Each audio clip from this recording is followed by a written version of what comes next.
The Galactic Council chamber floated in deep space, a massive structure of crystal and metal that had witnessed 10,000 years of peace. Inside the Grand Hall, hundreds of alien species gathered for their monthly meeting.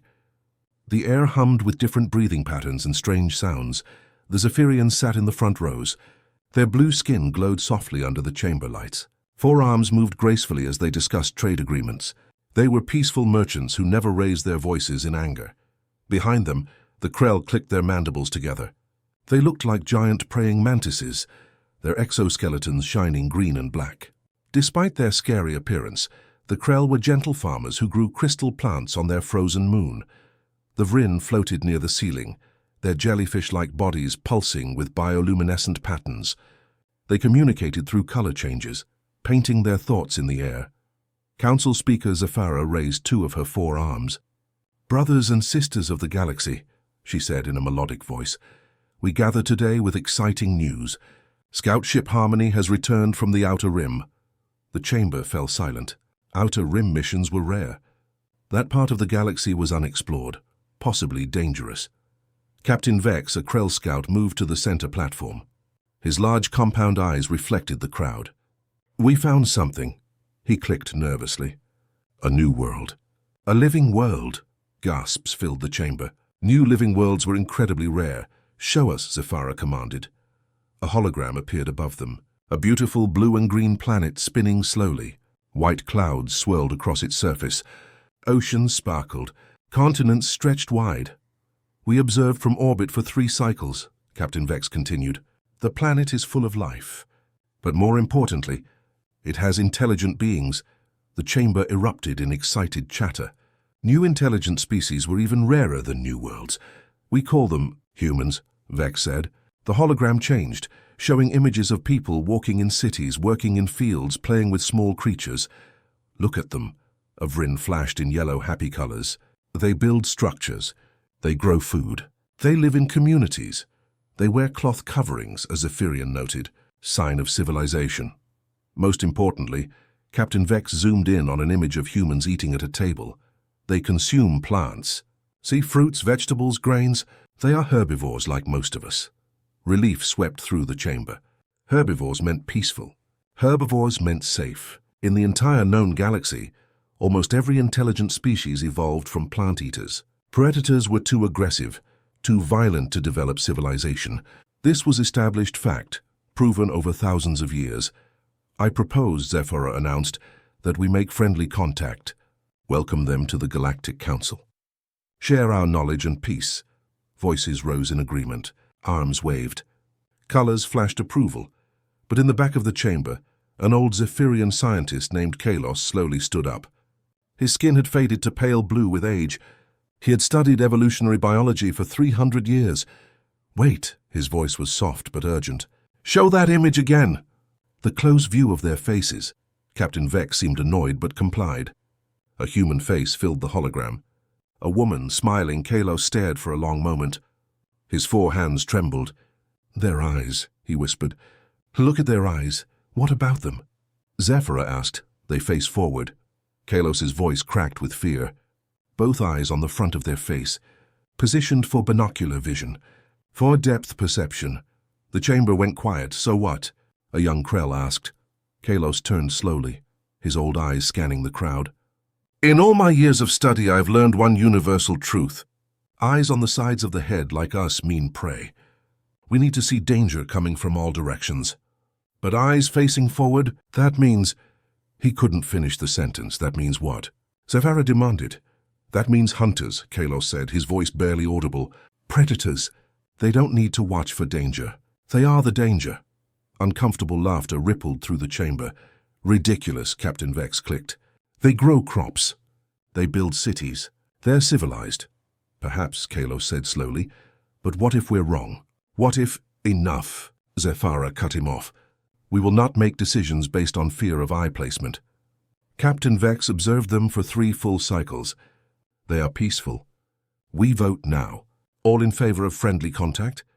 Hundreds of arms, tentacles, and appendages rose in approval. "It is decided," Zephyra declared. "Prepare the contact team. We go in peace." Kalos sat down slowly, a terrible feeling growing in his chest. He had seen something else in those images, something no one else noticed. When humans smiled, when they showed happiness, their teeth. 3 weeks later, the contact shuttle landed in a grassy field outside a human city. The ramp lowered. Zephyra led a team of 5 aliens onto Earth soil. A group of humans waited to greet them. Scientists, diplomats, all smiling widely. Among them stood a small human child, maybe 8 years old, holding her father's hand. Her eyes went wide with wonder at seeing aliens for the first time. She ran forward with innocent excitement. "Hello," she shouted, her voice high and happy. Zephyra felt her heart's warm. "See, just peaceful, curious creatures." She knelt down to the child's level. "Hello, little one." The child smiled big, showing her joy. And that's when Zephyra saw them, the teeth not flat like herbivore teeth. Not grinding teeth for plants, sharp canines. 4 of them, pointed, designed for one purpose only, tearing meat. Zephyra's blood went cold. She looked up at the adult humans. They were all smiling, all showing those predator teeth. Behind her, Captain Vex made a choking sound. "Their teeth. Those are predator teeth," Zephyra finished, her voice hollow. But the humans just kept smiling, unaware of the terror they had created. The father patted his daughter's head affectionately. "She's excited to meet you." "We all are." Zephyra forced herself to smile back, to stay calm. They were already here. Already committed. "Yes," she said weakly. "First contact is going perfectly." But in her mind, old Kalos's warning echoed like a death bell. They faced forward, like hunters do, and now she understood. They hadn't discovered a new, peaceful species. They had discovered apex predators. The galaxy's terrible mistake had just begun. 6 months had passed since first contact. The Galactic Council had established a permanent embassy on Earth, in a city humans called Geneva. Zephyra tried to push away her initial fears. Maybe she had overreacted. Maybe humans were different. The embassy building was a beautiful structure of alien technology and human architecture combined. Today, Zephyra was giving a tour to newly arrived council members. Among them was Kalos, the old scientist who had warned everyone. "You came," Zephyra said quietly when she saw him.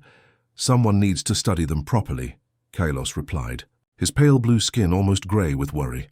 "Before it's too late." A human diplomat named Sarah Chen greeted them warmly at the entrance. She was a small woman with dark hair and kind eyes, those forward-facing eyes that Zephyra now couldn't stop noticing.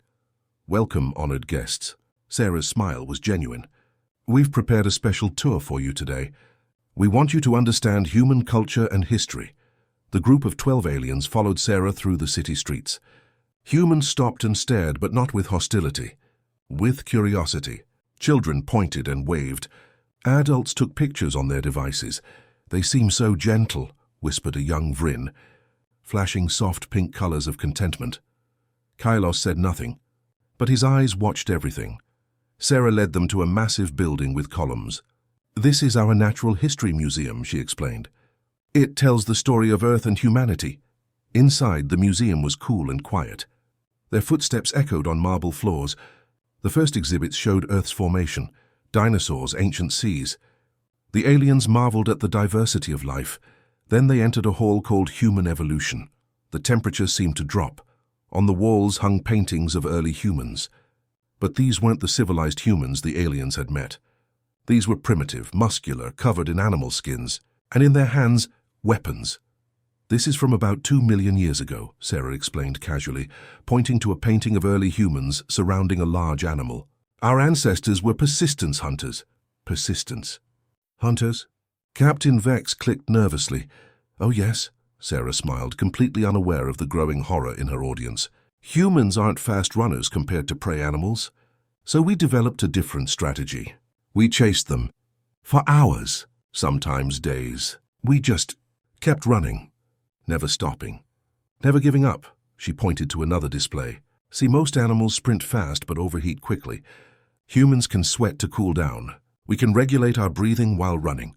So we just followed our prey until they collapsed from exhaustion. Then," she made a simple gesture across her throat. The aliens stared in horrified silence. You ran them to death?" A Zephyrian diplomat's voice shook. "Well, yes," Sarah nodded. "It was very effective. Nothing could escape humans once we started chasing. We're not the fastest or the strongest, but we're the most persistent. We never give up. Kalos stepped closer to a display case. Inside were primitive weapons. Stone spears, axes, arrows with sharp points. What are these for? He asked, though he already knew the answer. Hunting tools, Sarah said proudly. Later we also used them for war, unfortunately. But originally these were for killing animals. For food? The young Vryn pulsed with sickly yellow color. You ate other living creatures? Sarah looked confused. Well, yes. Humans are omnivores. We eat both plants and meat. Don't you?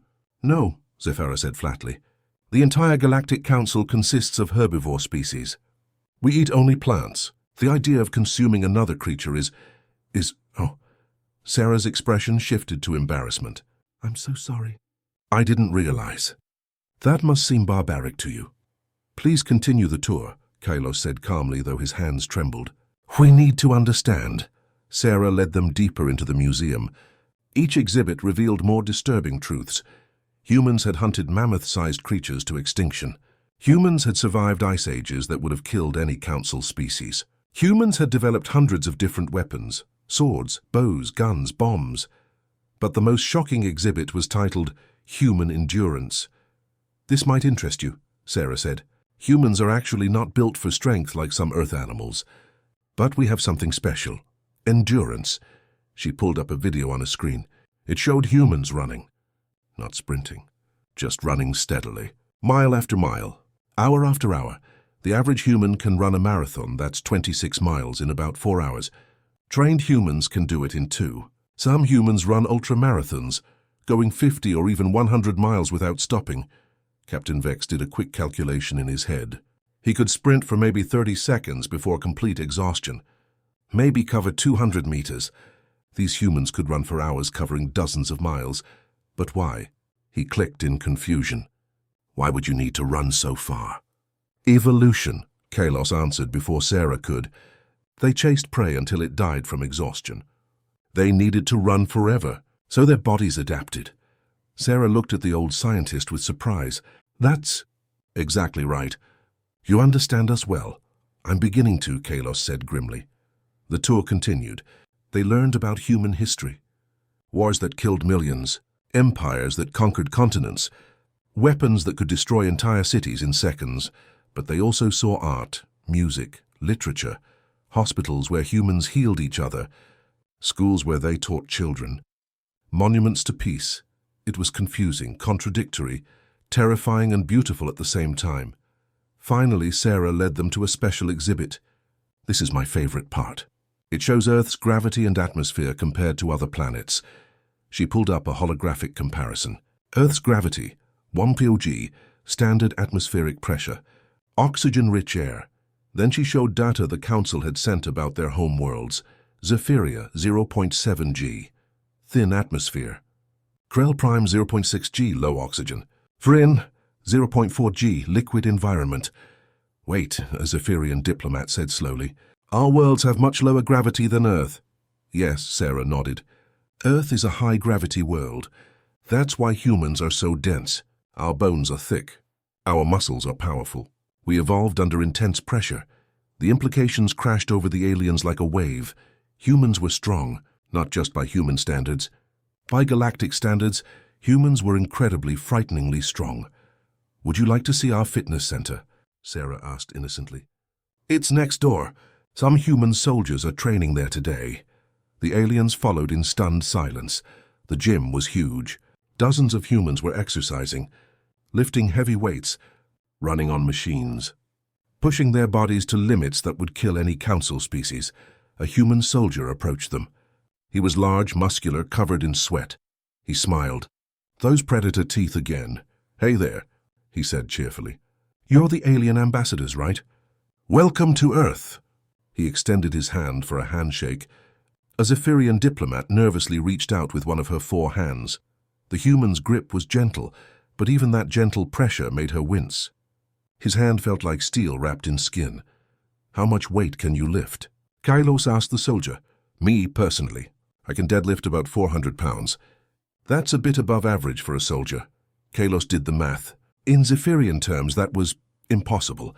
A Zephyrian could maybe lift 30 pounds. A Krell maybe 50. This human could lift 8 times more than the strongest council species. And you consider yourself average? Kalos asked. For a soldier, yeah, the human shrugged. There are guys way stronger than me. An alarm suddenly rang through the gym. The humans immediately stopped exercising. They moved quickly, efficiently toward the exit. What's happening? Zephyra asked Sarah in panic.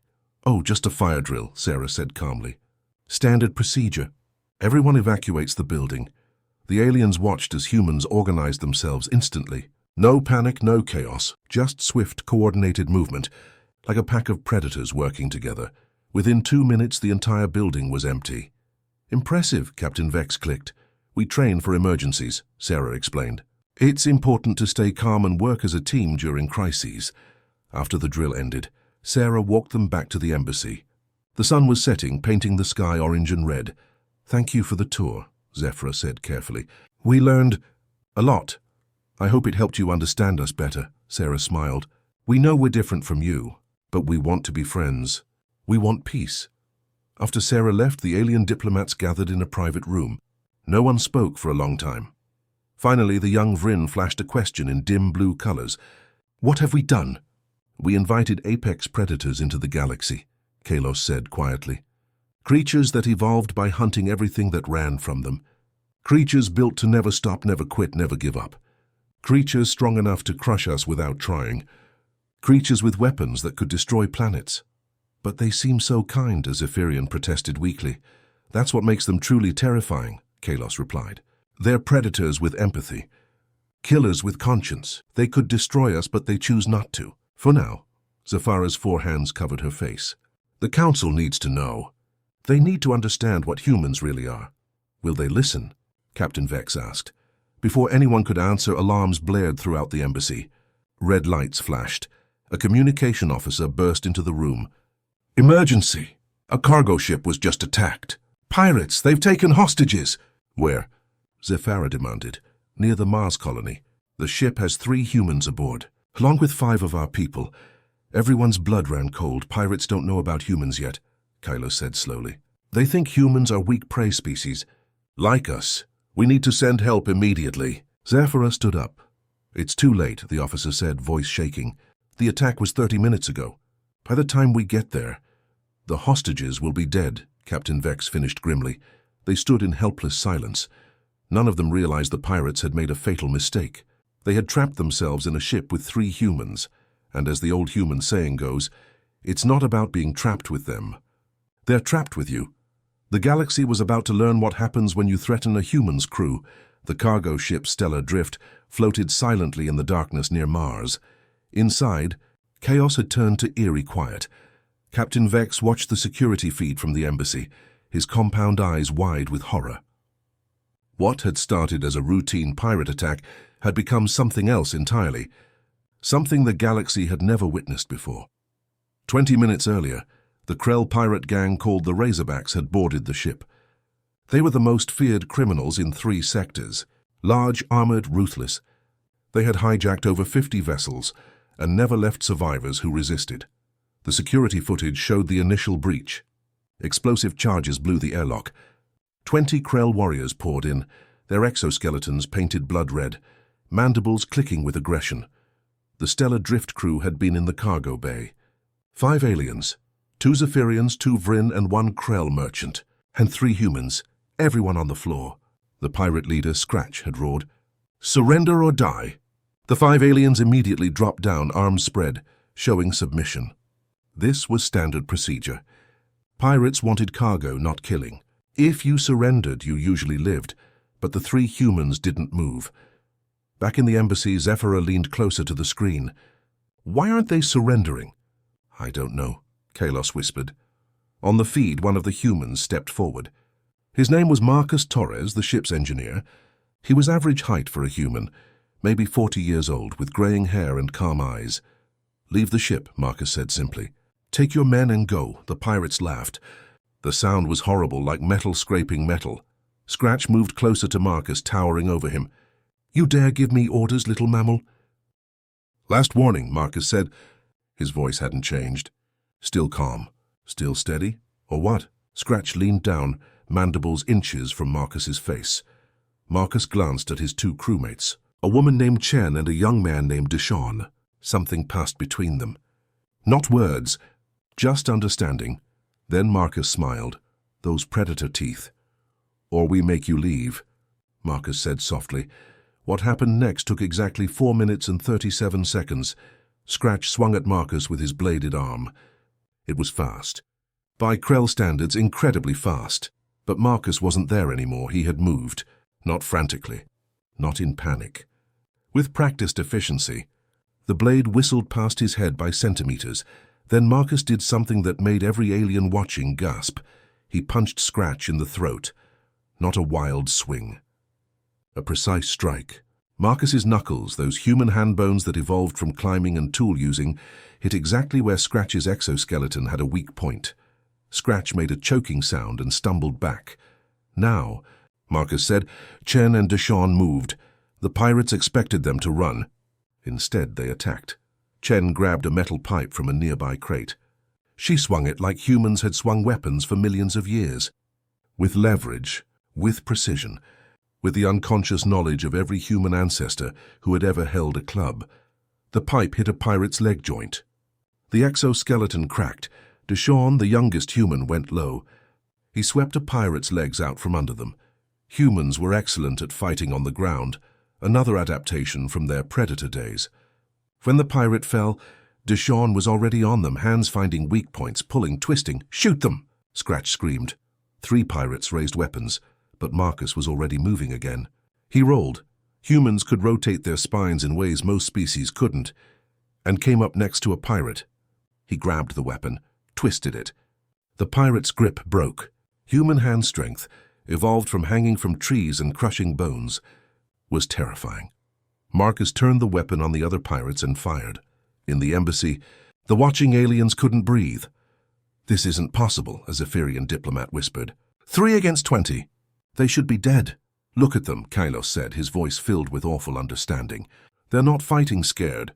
They're hunting." He was right. The humans moved like a pack of Earth predators. They communicated without words, those forward-facing eyes making tiny movements, heads nodding slightly, bodies positioning. Chen covered Marcus's blind spot. Marcus covered Deshawn's. Deshawn circled around to flank. It was beautiful and horrible. A pirate slashed at Chen. The blade caught her arm, cutting deep. Blue blood, human blood with oxygen-carrying hemoglobin, splashed across the floor. Chen looked at the wound, then looked at the pirate. "She didn't stop fighting. She's injured." Captain Vex clicked in disbelief. "Why doesn't she surrender?" "Because," Kalos said quietly, "humans don't stop when they're hurt. Pain doesn't stop them. Only death stops them. It's how they hunted. Injured prey could still fight back. So humans evolved to push through pain. Adrenaline, endorphins. Their bodies flood with chemicals that let them ignore damage. On screen, Chen switched the pipe to her other hand and kept swinging. The pirates were panicking now. This wasn't supposed to happen. Prey species didn't fight back. "They certainly didn't win. What are you?" One pirate screamed. Deshawn looked up at him. The young man's face was covered in sweat, his knuckles bloody, his breathing hard but steady. "Humans," he said. Then he smiled. "From Earth." 6 pirates tried to rush Marcus all at once. Surely numbers would work. But Marcus did something unexpected. He didn't retreat. He moved forward. Into the attack. He was using the ship's low gravity to his advantage. Earth's 1.0 G had made humans strong. Here in 0.6 G, they were even faster, even more powerful. Marcus grabbed one pirate and threw them into another. Human upper body strength, built from throwing spears for millions of years, made it look easy. Chen hit another with the pipe. Deshawn tackled a third to the ground. The pirates were fighters. They had trained for years. But they had trained to fight other herbivore species. Prey that submitted. Prey that tired quickly. Prey that stopped when injured. They had never fought predators before. "Fall back," Scratch ordered. "Get to the shuttle." The remaining pirates scrambled toward the airlock, but Marcus moved to block them. "Marcus, let them go," Chen shouted. But Marcus wasn't looking at the pirates. He was looking at the hostages. The 5 aliens still on the floor, trembling. "You hurt my crew," Marcus said to Scratch. "You threatened innocent people." "Please," Scratch clicked. and for the first time there was fear in his voice. "We're leaving." "Just let us go." Marcus stared at him for a long moment. Those forward-facing predator eyes locked on their target. Then Marcus stepped aside. "Go," he said. "But know this. Humans protect their own. If you ever attack another ship with humans aboard, we will find you. We will hunt you. And we will never stop." The pirates fled, the airlock sealed. The pirate shuttle detached and jumped to faster-than-light speed immediately. In the cargo bay, silence fell. Then Chen laughed. That was intense. Deshawn sat down hard, breathing heavy. "I think I pulled something." Marcus touched his ribs, wincing. "Definitely cracked a rib." They began patching each other's wounds with a medical kit, joking, laughing, like they hadn't just fought 20 armed warriors.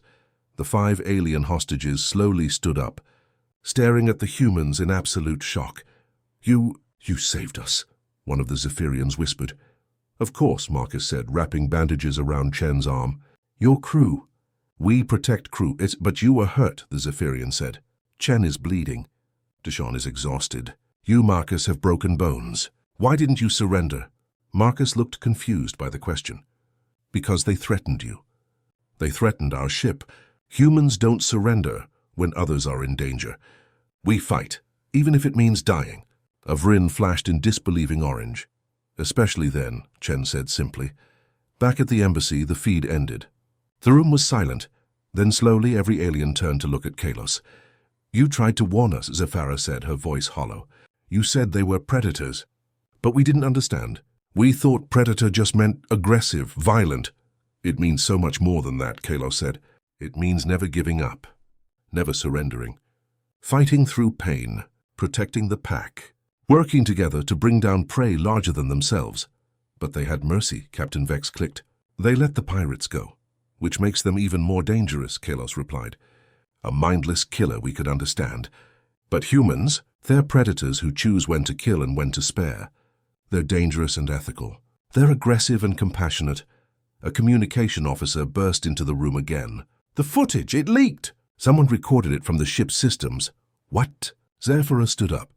"It's spreading across the entire galactic network. Everyone is seeing it. Humans fighting pirates. Humans winning." The officer pulled up the network feeds. Hundreds of news channels, thousands of social media posts. The video was everywhere. Aliens across the galaxy watched 3 humans defeat 20 Krell warriors. Comments flooded in. "What species is this? How are they so strong? Why don't they stop when injured? Are humans dangerous? Should we be afraid?"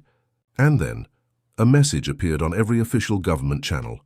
"Emergency session called. Galactic Council convenes immediately." Topic: the human problem. Zephyra's hands shook. "This changes everything." "Yes," Kalos agreed. "The galaxy has seen human kindness. We've seen human civilization. But now—" He gestured at the screen where the footage played on loop. Marcus punching Scratch. Chen fighting with a blade wound. Deshawn tackling armed warriors. "Now they've seen human rage," Kalos finished. "Now they know what happens when you threaten a human's crew, when you back them into a corner. When you think you're hunting prey, what do we do?" The young Vrin flashed in panicked red. "We call an emergency council meeting," Zephyra said. "We study humans properly. We understand what they are. And we hope—" "Hope what?" Captain Vex asked. "Hope that they stay on our side," Kalos said grimly. "Because if humans ever decide we're a threat, if they ever see us as prey instead of friends—" He didn't finish the sentence. He didn't need to. Everyone in the room had seen the footage, had seen what 3 humans did to 20 trained warriors, and Earth had 8 billion humans. The galaxy had called them prey, made first contact thinking they were herbivores, peaceful, harmless. They had been wrong. And somewhere in the darkness of space, pirate gangs across 3 sectors received a message from the Razorbacks. Avoid human ships. Avoid them at all costs. They're not prey. They're predators. And they never stop hunting. The message spread like wildfire. The galaxy's understanding of humanity had changed forever. In 300 years of galactic civilization, prey species had built a peaceful society. No wars, no violence. Just trade, diplomacy, and cooperation.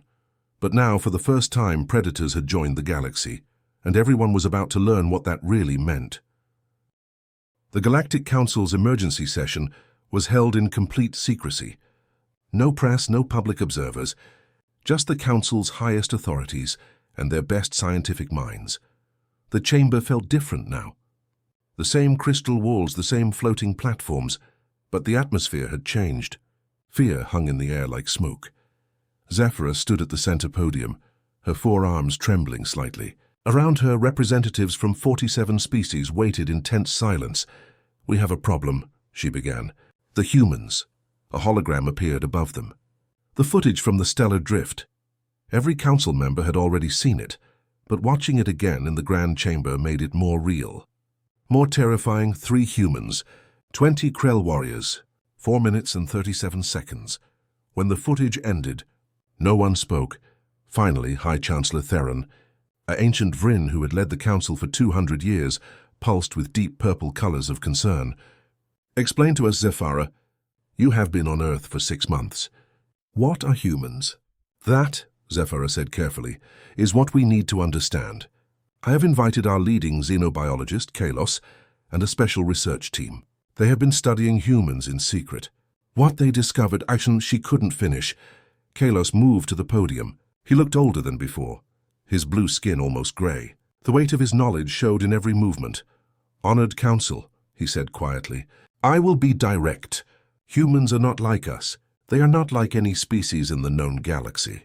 They are apex predators." Murmurs rippled through the chamber. "We know this," High Chancellor Theron flashed impatiently. "We saw the footage, but explain why. What makes them so dangerous?" Kalos gestured. A hologram of Earth appeared. "This is Earth. Class 12 Death World." Gasps echoed through the chamber. Class 12 was the highest danger rating. Worlds where everything was hostile, where survival meant constant fighting. Earth's gravity is 1.0 g, 30% higher than the galactic average. Earth's atmosphere has 21% oxygen, almost toxic levels by our standards. Earth's temperature swings wildly. Ice ages, heat waves, volcanic eruptions, earthquakes, hurricanes, tsunamis. The hologram showed Earth's violent history, continents splitting, asteroids striking, mass extinctions. "In the last 500 million years," Kalos continued, "Earth has had 5 major extinction events. Events that killed up to 96% of all life. Events that would have sterilized any of our homeworlds completely." He paused, letting that sink in. But humans didn't just survive these events. Their ancestors did. Every disaster made them stronger, made them adapt, made them evolve. The hologram changed, showing human evolution. From small primates to walking apes to modern humans. Humans evolved as persistence hunters on the African savanna. They weren't the fastest. They weren't the strongest. But they had 3 advantages that made them the most successful predators on their planet. Kalos raised one finger. First, endurance. Human cardiovascular systems are extraordinary. They can run for hours without stopping. Their bodies produce sweat to cool down while running. No prey animal on Earth could match human stamina. Humans literally chased animals until they died from exhaustion. A video played. Humans running across grasslands, hour after hour, following a deer. The deer sprinted away again and again, but the humans kept coming, always coming, never stopping. Finally, the deer collapsed, too tired to even stand. The humans walked up to it calmly and killed it with a spear. Several council members turned away from the hologram.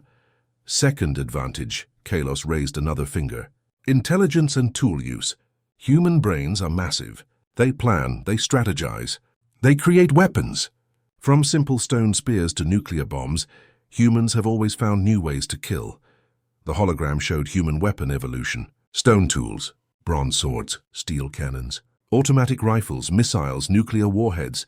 Third advantage, Kalos raised a final finger. Pack bonding and cooperation. Humans are social predators. They hunt in groups. They coordinate. They communicate. They protect each other fiercely. The incident on the stellar drift demonstrated this perfectly.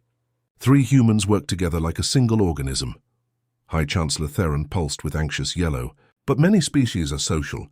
The Krell live in hives. Why are humans different? Because of what they bond with, a new voice said. A human stepped onto the platform. The entire council chamber erupted in alarm. Security systems activated. Guards moved forward. "Wait!" Zephyra raised her arms.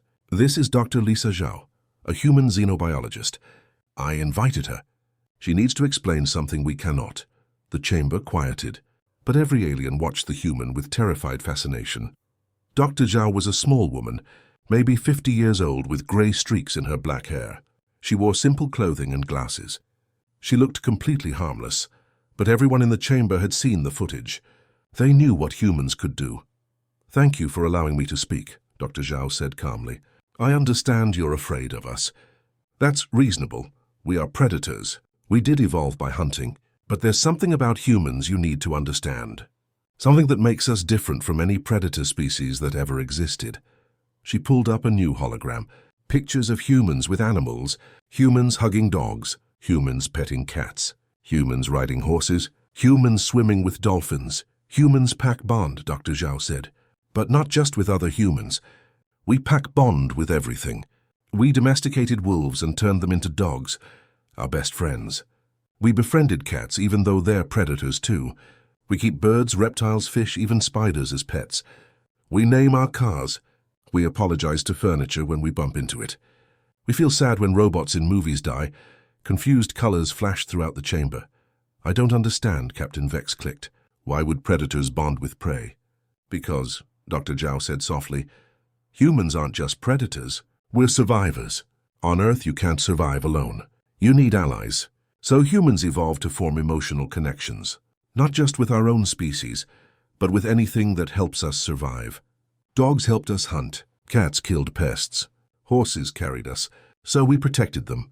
We loved them." She pulled up more images. Humans risking their lives to save animals from fires. Humans crying over dead pets. Humans creating hospitals for injured wildlife. Humans have empathy, Dr. Zhao continued. We feel what others feel. When something suffers, we suffer. When something is in danger, we protect it. Yes, we're capable of terrible violence. The footage you saw proves that. But we're also capable of incredible compassion. Then why did those humans fight so brutally? Zephyrian asked. Why didn't they show compassion to the pirates? Dr. Zhao's expression hardened. Because the pirates threatened their crew. In human psychology, there's a concept called in-group and out-group. Our crew, our family, our friends, they're in-group.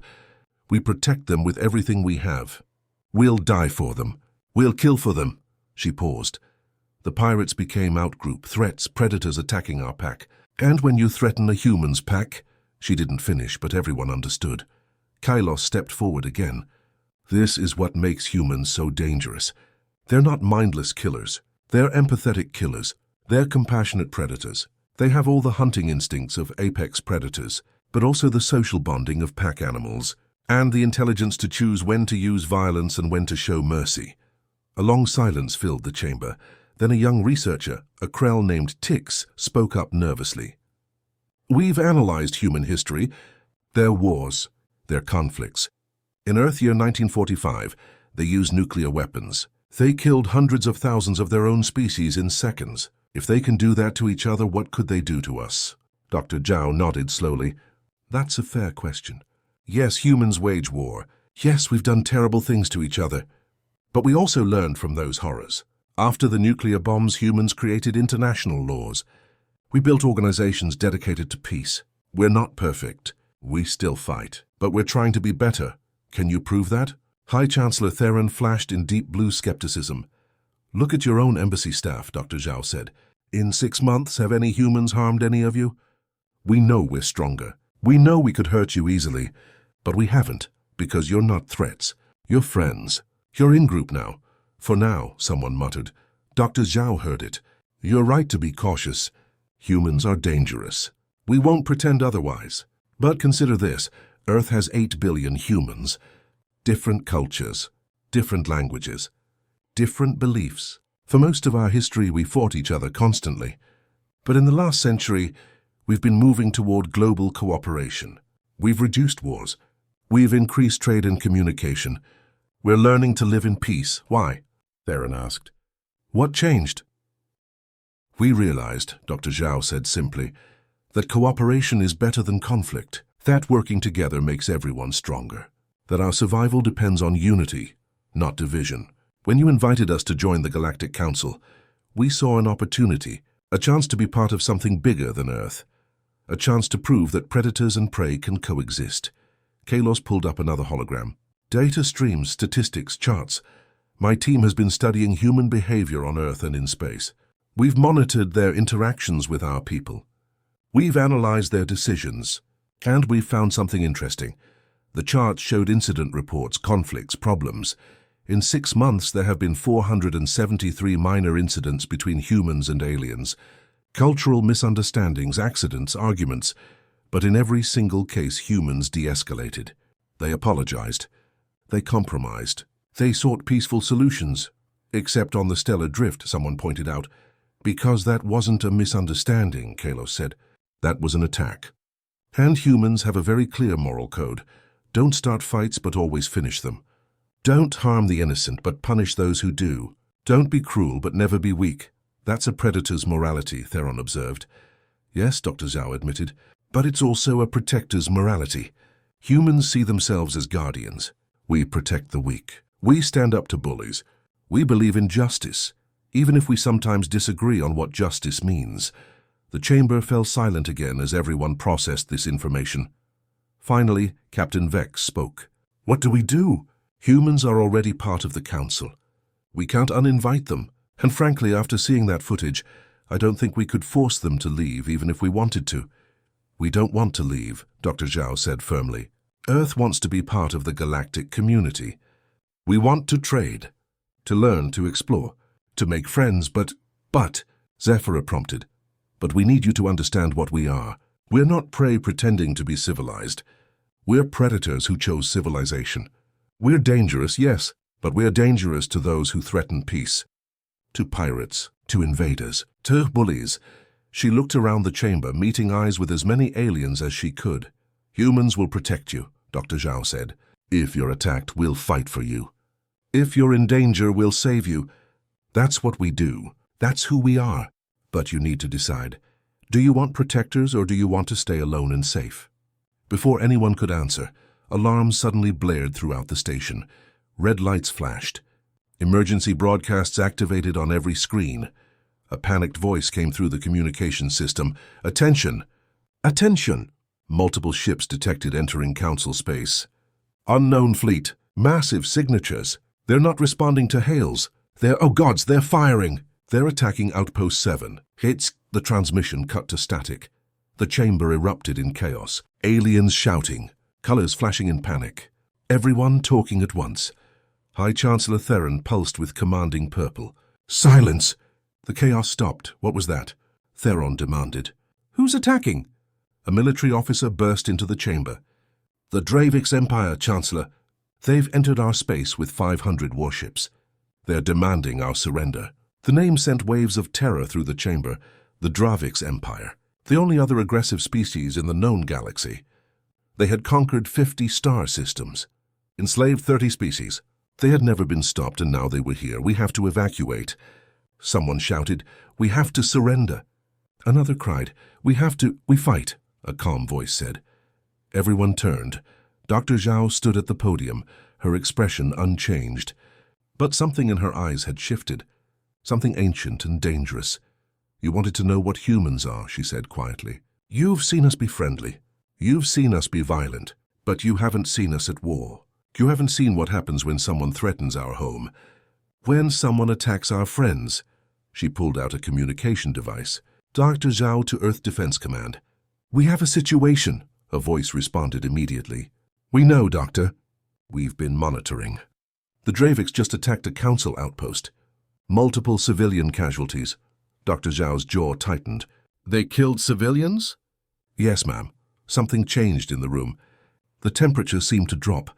Dr. Zhao's body language shifted subtly. No longer a scientist. Now something else. A predator that had found prey.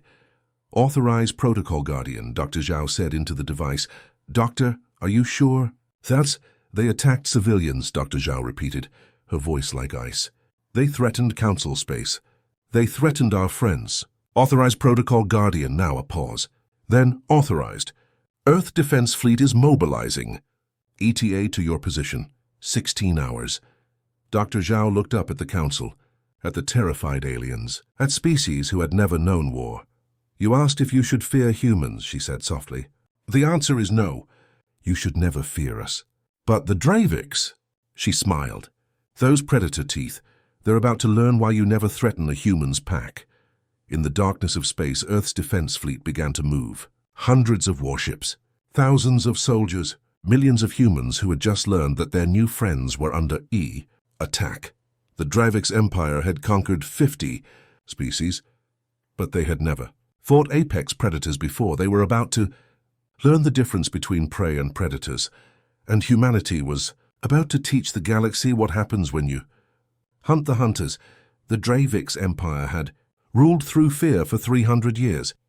Their species had evolved on a harsh world where only the strong survived. They were massive creatures, 8 feet tall, with armored skin like living stone and 4 powerful arms that could crush metal. They had never met a species they couldn't conquer. Supreme Commander Vorask stood on the bridge of his flagship, the Eternal Dominion. Behind him, 499 warships waited in perfect formation. Below them, Council Outpost 7 burned. The small station had been destroyed in minutes. Its inhabitants, mostly scientists and families, never had a chance. Any response from the Council? Vorask asked his communications officer. Yes, Commander. They're asking us to stop. They want to negotiate. Vorask's 4 arms crossed in satisfaction. Typical. Prey species always want to talk. Send our demands. Complete surrender of all Council territory. All species become subjects of the Draviks Empire. They have 12 hours to comply. And if they refuse, then we destroy their stations one by one until they understand. We are Draviks.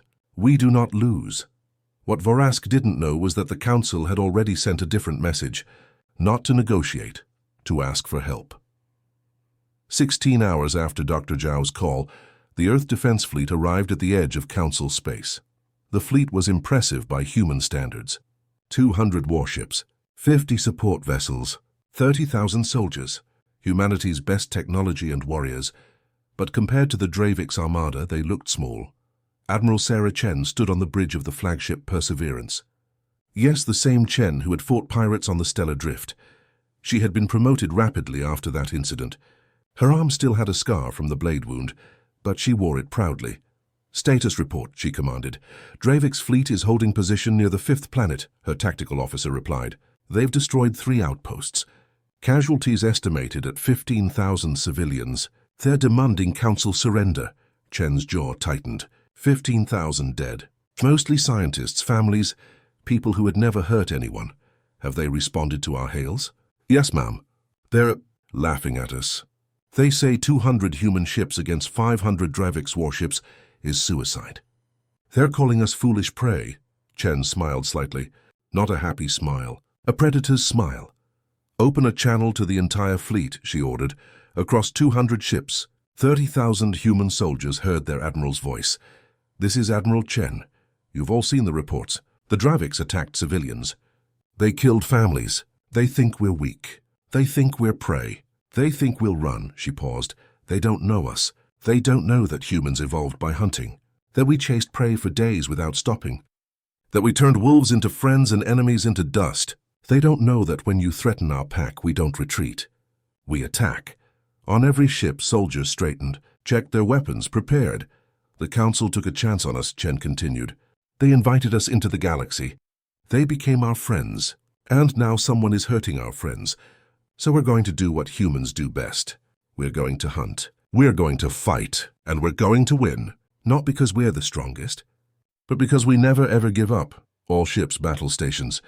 We engage in 5 minutes. The fleet moved forward. On the Eternal Dominion, Vorask watched the human ships approach with amusement. They're actually attacking us, he laughed. 200 ships against 500. These creatures are either incredibly brave or incredibly stupid. Scans show their ships are smaller than ours, his tactical officer reported. Less armor. Fewer weapons, but there's something strange. Their energy signatures are unusual. Very efficient.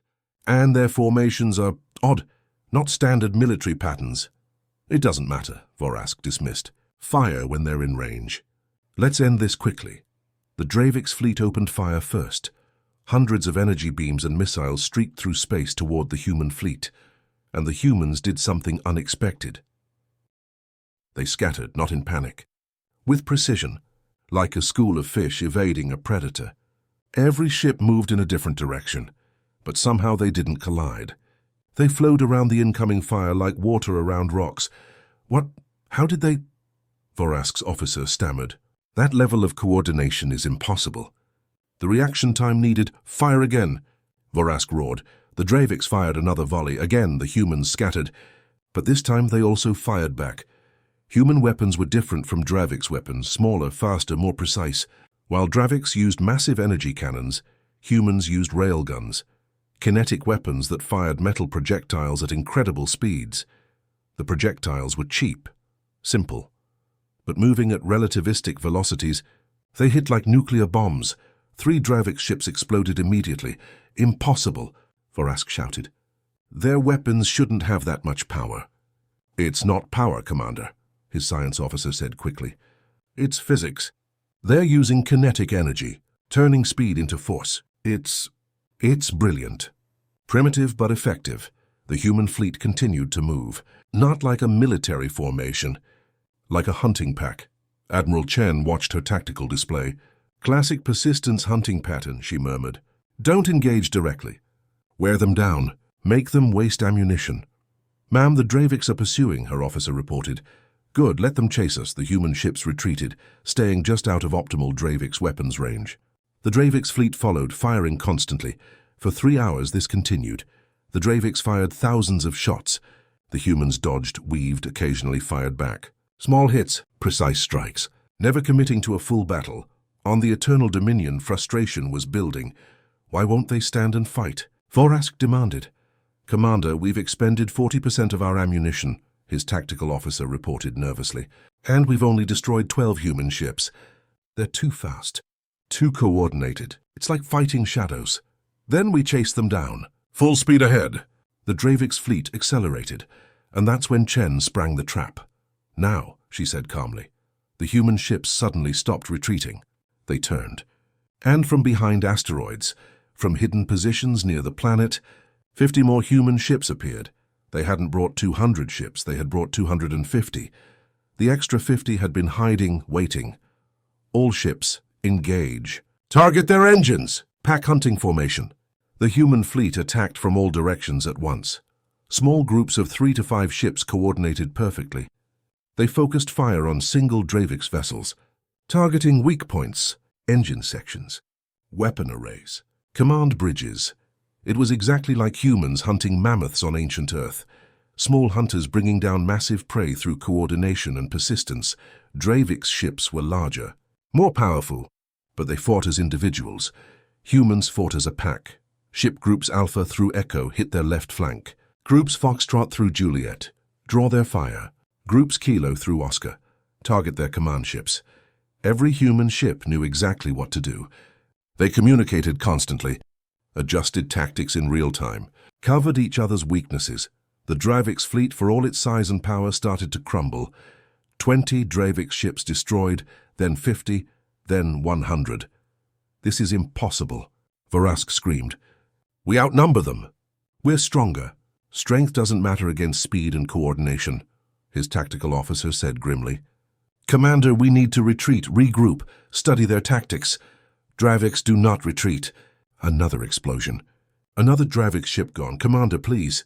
We're losing. Vorask's pride fought his survival instinct. Finally, survival won. All ships, fall back. Return to home territory. The Dravik's fleet began to withdraw, but Chen wasn't done. Pursuit course. Don't let them regroup. Ma'am, her officer said carefully, we're entering Dravik's territory. That's an act of invasion. Chen's eyes were cold. They invaded council space. They killed civilians. They wanted a war. Now they have one. Continue pursuit. The human fleet followed the retreating Draviks. For 3 days the chase continued. Every time the Draviks tried to stop and regroup, human ships harassed them. Quick strikes. Hit and run. Never a full engagement. Just constant pressure. Persistence hunting on a galactic scale. The Draviks couldn't rest.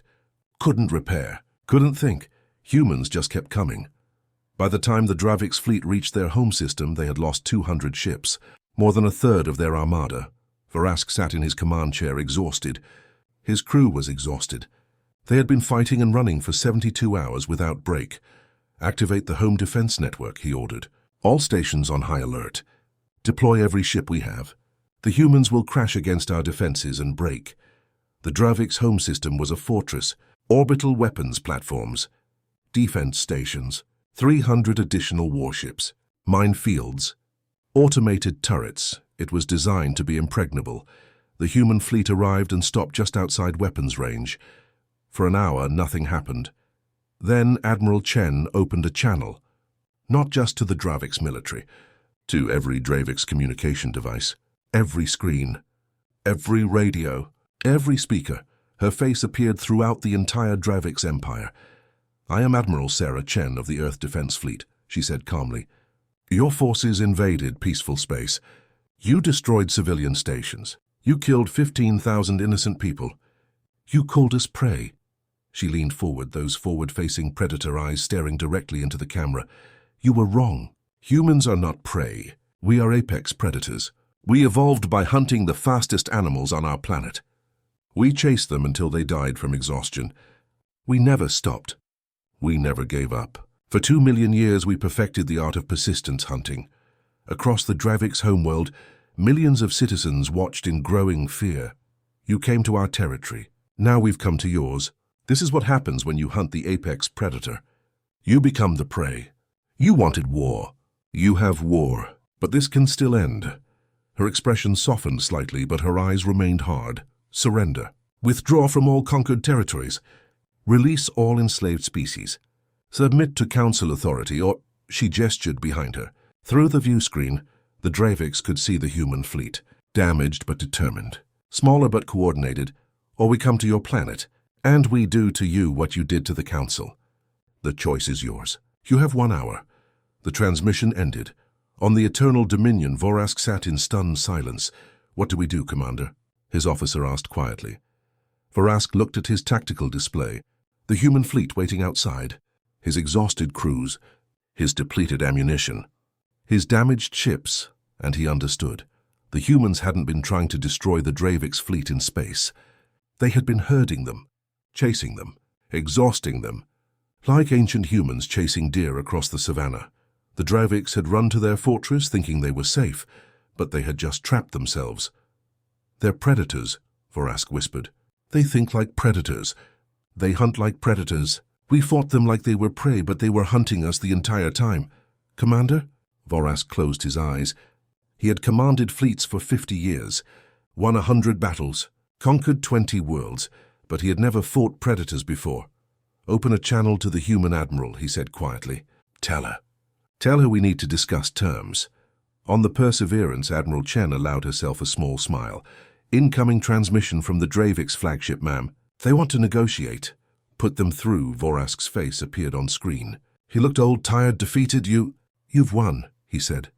"We will discuss surrender terms." "Full surrender," Chen said firmly. "Withdrawal from all territories. Release of all slaves. Reparations to the Council. And your empire submits to Galactic Council oversight. That will destroy the Dravik's empire." "No," Chen replied. "It will change it. Make it better. Humans know about empires. We built them. We destroyed them. We learned that ruling through fear doesn't last. But you can learn. You can become part of the galactic community. We're not here to destroy you. We're here to stop you from destroying others." Vorask was silent for a long moment. "And if we refuse?" Chen's eyes hardened. "Then we keep hunting. We chase you across your own territory. We don't stop. We don't sleep. We never give up.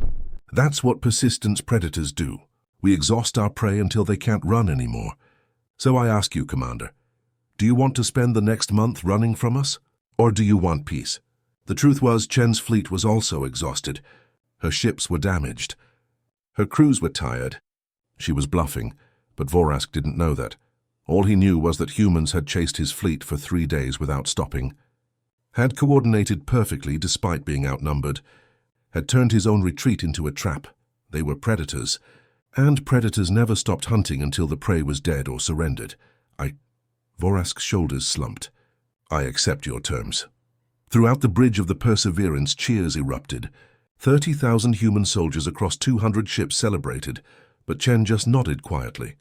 Wise choice, Commander. Stand down your defenses. Council ships will arrive within the day to oversee the transition. And, Commander, yes, thank you, for choosing life over death, for your people and for ours. The transmission ended. Chen sat back in her chair, suddenly feeling every hour of the last 3 days. Ma'am, her tactical officer said, we did it. We actually did it. We did, Chen agreed, against a force more than twice our size. And you know why we won? Because we're stronger? No, because we're persistent. Because we work together. Because we never quit. The Draviks are powerful, but they fight as individuals. They stop when tired. They retreat when losing. Humans don't, we keep going. That's our advantage. Not strength, endurance. She opened a channel to Earth, Admiral Chen to Earth Command. Mission successful. Dravik's empire has surrendered. Minimal casualties on our side. The Council is safe. The response came immediately. Well done, Admiral. The President sends her congratulations. You've made history. First human military victory in space. Let's hope, Chen said quietly. It's also the last. We came to space to make friends, not enemies. To protect, not conquer. Understood, Admiral. Return home when ready. Earth is proud of you. Chen looked out at the stars, at the Dravik's fleet standing down, at her own damaged ships.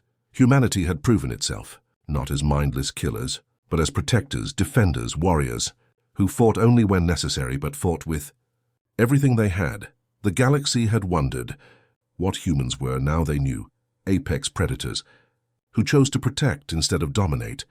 Hunters who became guardians. And the most dangerous species in the galaxy had just become its most valuable ally. 3 weeks after the Dravik's surrender, the Galactic Council reconvened. But this time the chamber was different, more crowded, more tense, more hopeful. Representatives from the 50 species that the Draviks had enslaved filled the galleries. They had been freed, their chains broken, their worlds returned.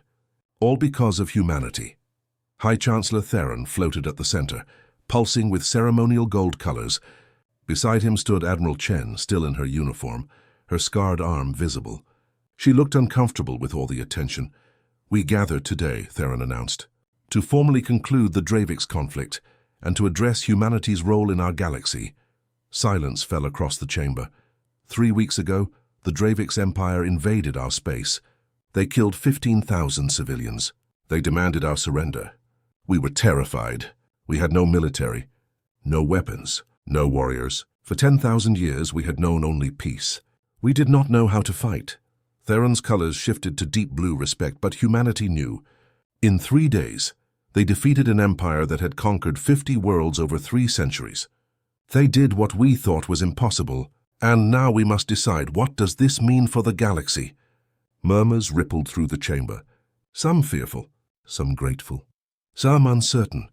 I propose, Theron continued, that we hear from both sides. First from the Draviks. Former Supreme Commander Vorisk has requested to speak. The chamber erupted in angry colors and sounds. Many species had suffered under Dravik's rule. The idea of listening to their former oppressor was offensive, but Theron's colors flashed with authority. Peace requires understanding. Let him speak. Vorisk entered the chamber under heavy guard. He looked different than before. Smaller somehow, humbled. His 4 arms hung at his sides, no longer crossed in arrogance. He moved to the platform and looked out at the assembled species. Many glared at him with hatred. He couldn't blame them. I am Vorisk, he began, his voice lacking its former pride, former commander of the Dravik's military. I came here to say, I was wrong. Shocked silence. For 300 years, the Draviks believed we were superior. We were strong. We were powerful. We conquered because we could. We enslaved because it benefited us. We never questioned whether it was right. We only cared whether it was profitable. His gaze found Admiral Chen. Then we met humans. We thought they were prey. Small ships, smaller weapons. We outnumbered them. We attacked with confidence, and they destroyed us. Vorisk's voice cracked slightly, but not through superior firepower. Through coordination, through persistence, through tactics we never imagined. They hunted us like we were prey. And we ran. The mighty Dravik's empire ran from a smaller force because we finally understood what it meant to be hunted. He turned back to the council. Humans could have destroyed us, could have done to our homeworld what we did to others. But they didn't. Admiral Chen offered terms. She offered change. She offered us a chance to become better. Why? He looked directly at Chen now. I asked her this question in our private negotiations. I asked why she spared us when we deserved destruction. Do you know what she said? The chamber waited. She said, because mercy is stronger than revenge. Because change is better than extinction. Because we remember being the prey once. And we don't want anyone else to feel that fear. Vorask's 4 hands came together in a gesture of submission. The Dravik's empire hereby formally surrenders all conquered territories. We will pay reparations to every species we harmed. We will submit to council oversight. We will spend the next century proving we can be better. Not because we fear human weapons, but because we were shown mercy when we deserved none. And mercy. Mercy is something we must learn. He bowed deeply and stepped back. The chamber was silent for a long moment. Then, slowly, a few of the freed species began making sounds of approval. Not forgiveness. Not yet, but acceptance, acknowledgement, the beginning of something. Theron pulsed with contemplative purple. Thank you, Vorask. Now we hear from humanity. Admiral Chen. Chen stepped forward, looking distinctly uncomfortable. I'm not a politician, she began. I'm a soldier. I follow orders. I protect people. That's my job. So I'm just going to be honest with you all. She looked around the chamber, meeting as many eyes as she could. Humans are dangerous. We're not going to pretend otherwise. We evolved as predators. We know how to fight, how to hunt, how to kill. The footage from the stellar drift showed you that. The battle with the Draviks confirmed it. We are capable of terrible violence. Some aliens shifted nervously, but Chen continued, her voice firmer. We're also capable of terrible love. Humans don't just hunt. We protect. We form bonds. We care deeply about our friends, our family, our pack. When the Draviks attacked the council, they didn't attack strangers. They attacked our friends. And humans don't let friends get hurt. She pulled up a hologram. Images from the past 3 weeks. Human engineers helping repair damaged stations. Human doctors treating injured aliens. Human teachers working with freed slaves, helping them adjust to freedom. After the battle, my fleet didn't go home. We stayed. We helped rebuild what the Draviks destroyed. We treated the wounded. We offered comfort to those who lost family. Because that's also what humans do. We fight when we must, but we heal when we can. The hologram showed human soldiers still in uniform playing with alien children, making them laugh, helping them forget their fear. You asked what humans want from the galaxy, Chen said. We want what every species wants, safety, friendship, purpose. We want to explore, to learn, to grow. We want to be part of something bigger than ourselves. She paused, choosing her next words carefully. But we also want to protect. That's in our nature. We can't ignore threats. We can't watch innocents suffer. If someone attacks you, we'll defend you. If someone oppresses you, we'll fight for you. Not because we want to rule you, but because we choose to protect you. Kalos, the old scientist, spoke up from the audience. But what happens when humanity decides we're the threat? What happens when your protective instinct turns toward us? It was the question everyone was thinking. Chen nodded slowly. That's a fair concern, and I can't promise it will never happen. Humans aren't perfect. We make mistakes. We have conflicts among ourselves. We struggle with fear and anger just like everyone else. She looked directly at Kalos. But here's what I can promise. Humans value loyalty. If you're our friend, we'll die before we betray you. If you're part of our pack, we'll protect you with everything we have. The only way humans would turn on the council is if the council turned on us first. And even then, we'd try to talk before we fought. How can we trust that? A Vryn flashed in worried orange. Because, a new voice said, humans keep their promises. Everyone turned. Dr. Lisa Zhao entered the chamber, accompanied by a group of human civilians. Scientists, artists, engineers, teachers. I'm Dr. Zhao, as many of you know, she said. I study human psychology and culture. And I want to tell you about something we call the social contract. She pulled up historical data. Images of human civilizations throughout history. For thousands of years, humans have lived by an unwritten rule. We help those who help us. We protect those who don't harm us. We give loyalty to those who give loyalty back. It's how we survived. No, it's how we built civilization. It's fundamental to who we are. More images appeared. Treaties, agreements, alliances. When humans make promises, we keep them. Not because we're forced to, but because our entire society is built on trust. When you break trust, you break everything. So we guard our promises like we guard our families. She gestured to the human civilians with her. These are ordinary humans, not soldiers, not warriors, just people. They came to space because they believed the Council when you said you wanted peace. They trusted you. And when the Draviks attacked, they were terrified. But they also knew that our military would protect you.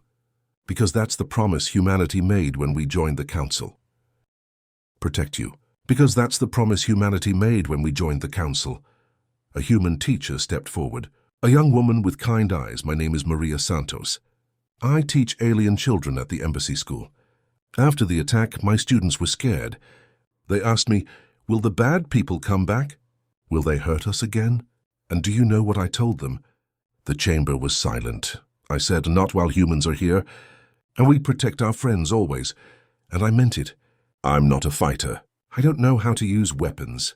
But if someone tried to hurt my students, I would fight. With everything I have. Because they're my pack now. Tears streamed down her face. That's what humanity offers you. Not just military protection, but genuine care. We don't see you as aliens anymore. We see you as friends, as family, as pack. The emotional weight of her words filled the chamber. Several aliens made sounds of distress, not from fear but from being moved. High Chancellor Theron pulsed with multiple colors simultaneously. A rare display of complex emotion. The Council has deliberated extensively, he announced. We have studied humanity. We have witnessed your violence and your compassion, your strength and your mercy, and we have reached a decision. The chamber held its breath. Humanity will be granted full council membership, with all rights and responsibilities. Additionally, we propose a new role, protectorate status. Earth will become the official military defender of the Galactic Council. Gasps and flashes of surprise filled the chamber. This is unprecedented, Theron continued. In 10,000 years of peace, we never needed defenders. But the Draviks proved that peace cannot exist without the ability to protect it. We are herbivores. We are not warriors. But you, humanity, you are warriors who choose peace, predators who choose protection. That makes you uniquely qualified for this role. Admiral Chen looked stunned. Chancellor, that's an enormous responsibility. Yes, Theron agreed, and one we do not offer lightly. But we believe humanity will honor this trust. Will you accept? Chen looked back at her fellow humans. Dr. Zhao nodded. Maria nodded. The soldiers standing at attention nodded. She turned back to the Council. On behalf of Earth and humanity, we accept. We will protect the Council. We will defend peace. We will stand against those who threaten the innocent. This is our promise. And humans keep their promises. The chamber erupted in sounds and colors of approval. Not unanimous, some were still afraid. But most were grateful, relieved, hopeful. Theron pulsed with ceremonial gold again. Then let it be recorded. On this day, humanity joins the Galactic Council as both member and protector. From this moment forward, an attack on any Council species is an attack on all. And humanity will answer such attacks. He paused, his next words careful. But let it also be recorded. Humanity joins us by choice, not force. You are free to leave if you wish. You are partners, not servants. And should the day come when the Council betrays that trust, we will understand if you leave. We won't leave, Chen said firmly. Humans don't abandon their pack. 6 months later, the galaxy had changed. Human ships patrolled Council space, not as conquerors, as guardians. Pirates had disappeared. Slavers had gone into hiding. Aggressive species reconsidered their plans. The Draviks Empire, now the Draviks Republic, was slowly transforming. Vorask had stepped down from power. Democratic elections were being held for the first time in Dravik's history. Human advisors helped but didn't rule. They taught. They guided. They showed patience. The freed slave species were recovering.